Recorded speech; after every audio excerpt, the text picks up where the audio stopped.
Evangelho segundo São Marcos, capítulo 4.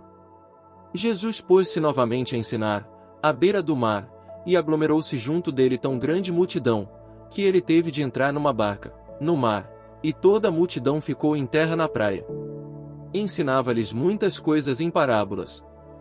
Dizia-lhes na sua doutrina: Ouvi, saiu o semeador a semear.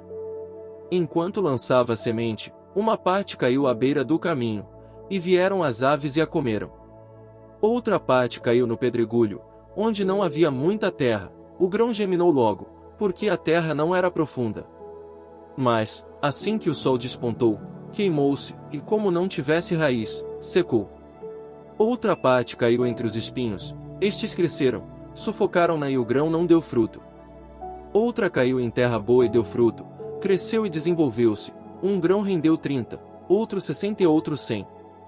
E dizia: Quem tem ouvidos para ouvir, ouça. Quando se acharam a sós, os que o cercavam e os 12 indagaram dele o sentido da parábola. Ele disse-lhes: A vós é revelado o mistério do reino de Deus, mas aos que são de fora tudo se lhes propõe em parábolas. Desse modo, eles olham sem ver, escutam sem compreender, sem que se convertam e lhes seja perdoado. E acrescentou: Não entendeis essa parábola? Como entendereis então todas as outras? O semeador semeia a palavra. Alguns se encontram à beira do caminho, onde ela é semeada, apenas a ouvem. Vem Satanás tirar a palavra nele semeada.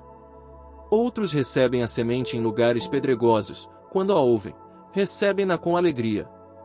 Mas não têm raiz em si, são inconstantes, e assim que se levanta uma tribulação ou uma perseguição por causa da palavra, eles tropeçam. Outros ainda recebem a semente entre os espinhos, ouvem a palavra. Mas as preocupações mundanas, a ilusão das riquezas, as múltiplas cobiças sufocam-na e a tornam infrutífera. Aqueles que recebem a semente em terra boa escutam a palavra, acolhem-na e dão fruto, 30, 60 e 100 por um. Dizia-lhes ainda: Traz-se porventura a candeia para ser colocada debaixo do alqueire ou debaixo da cama. Não é para ser posta no candeeiro.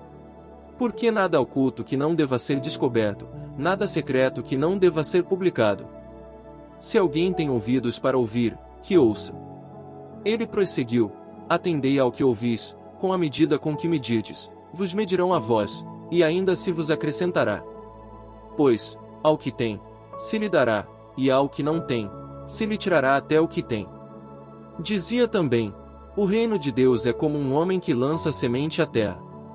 Dorme, levanta-se, de noite e de dia, e a semente brota e cresce, sem ele o perceber. Pois a terra por si mesma produz, primeiro a planta, depois a espiga e por último, o grão abundante na espiga. Quando o fruto amadurece, ele mete-lhe a foice, porque é chegada a colheita. Dizia ele: A quem compararemos o reino de Deus? Ou com que parábola o representaremos?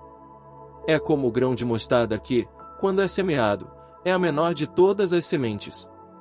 Mas, depois de semeado, cresce, torna-se maior que todas as hortaliças e estende de tal modo os seus ramos, que as aves do céu podem abrigar-se à sua sombra.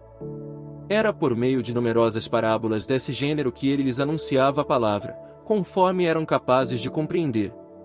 E não lhes falava, a não ser em parábolas, a sós, porém, explicava tudo a seus discípulos. À tarde daquele dia, disse-lhes: Passemos para o outro lado.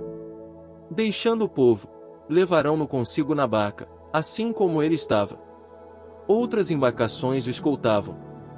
Nisso, surgiu uma grande tormenta e lançava as ondas dentro da barca, de modo que ela já se enchia de água.